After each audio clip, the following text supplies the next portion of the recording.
Well, the overall situation still looks rather gloomy in the sense that there is very little investment planned for the next years ahead in most of the European countries because most of the countries need to deal with their public debt, and so there is a lot of constraints there. And one of the things that fall out is investment in public works, for example. So in the best of scenarios, the situation remains stable within the countries, but we see little or no growth. In some countries, however, we still see that the activity is declining, and with companies trying to find new markets and going overseas.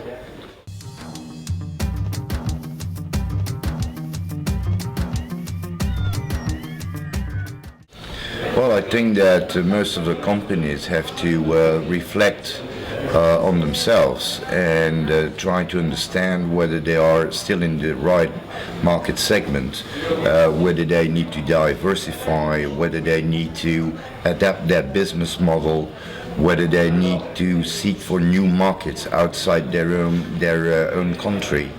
So they need to demonstrate a lot of flexibility and resilience in order to overcome this difficult period.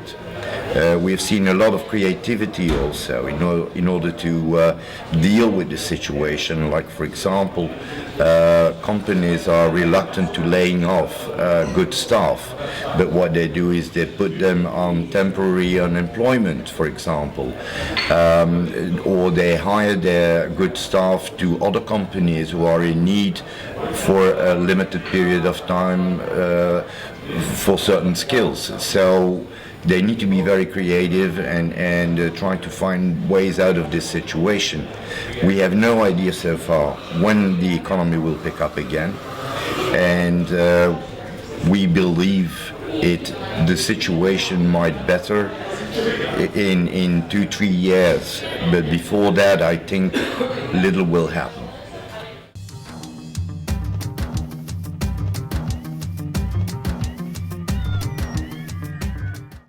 Well, the most important things right now are the correct transposition of the European Public Procurement Directive into national legislation.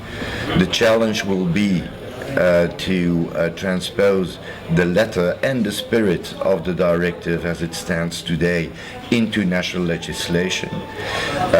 We as a sector, we have also a number of challenges in the sense that we need to explain to our public clients how to incorporate quality elements in procurement, and there we can think about standardizing quality price ratios, for example, at European level, coming up with a methodology for life cycle costing, which could also be one of the quality elements to be incorporated in future public procurement.